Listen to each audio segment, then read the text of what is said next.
જયરાજથી આખું ગુજરાત પીઆઈ છે, એના આમ ચેલેન્જ કરવા ગયો તો હું, અને જયરાજથી આપણાથી પીઆઈ છે. વિસાવદર તાલુકાના ભેસાણ તાલુકાના 84 ગામના દરબારો ભેગા થયા બલુભાઈ, અને તમારી ગા રજુભાઈ સમાધાન કરાવો. એવા કોઈ પાણી નથી આવું તો મજા આવી છે. નમસ્કાર દર્શક મિત્રો, વિડીયોમાં તમારું સ્વાગત છે. હાલમાં જે આ એક વિડીયો ક્લિપ રાજુ સોલંકીની ખૂબ જ વાયરલ થઈ રહી છે કે તેમાં તેઓ કહી રહ્યા છે કે 84 ગામના દરબારો ભેગા થાય અને સમાધાન માટેની વાત કરે તો મજા આવે.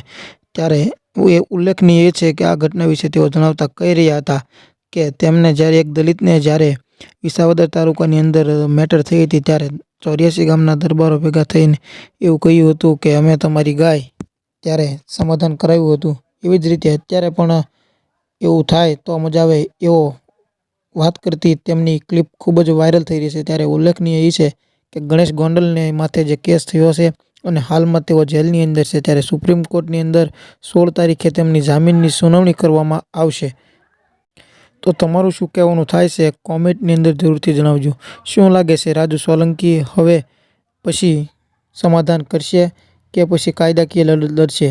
તેમની આવા વિવાદાસ્પદ નિવેદનને કારણે જ ઘણા લોકો, તેમના સમાજના લોકો જ પણ તેનો વિરોધ કરી રહ્યા છે. ત્યારે તમે કોને સપોર્ટ કરો છો એ કોમેન્ટની અંદર જરૂરથી જણાવજો. જો તમે રાજુ સોલંકીને સપોર્ટ કરતા હો તો કોમેન્ટ કરજો, અને સપોર્ટ ના કરતા હો તો પણ કોમેન્ટની અંદર તમારું મંતવ્ય જરૂરથી જણાવજો, જેથી અમને ખબર પડે કે તમે એના વિશે શું વિચારી રહ્યા છો. અને ખાસ કરીને ચેનલને સબસ્ક્રાઈબ કરી દેજો અને વિડીયોને લાઇક કરી દેજો, જેથી તમને સૌથી પહેલાં વિડીયો જોવા મળે. અને બીજી વાત કે આમ જોવા જઈએ તો રાજુ સોલંકીની આ પર્સનલ મેટર છે. ઘણીવાર તેઓ ઉશ્કેરાઈ જઈને કહેતા હોય છે કે જરાસી બે બાપ દીકરો અને પોતે બાપ દીકરો લડાઈ કરી લઈએ, પરંતુ આ ઘટનાને તેઓ સામાજિક રૂપ આપી રહ્યા છે અને ક્ષત્રિય સમાજ અને દલિત સમાજ વિશે બંને વચ્ચે વિવાદ કરવા જઈ રહ્યા છે, એવું ઘણા લોકોનું પણ કહેવાનું થાય છે. તો તમારું શું કહેવાનું થાય છે કોમેન્ટની અંદર જરૂરથી જણાવજો, અને ચેનલને સબસ્ક્રાઈબ કરવાનું ભૂલતા નહીં. એ સૌથી ખાસ વાત છે, જેથી તમને સૌથી પહેલાં વિડીયો જોવા મળે.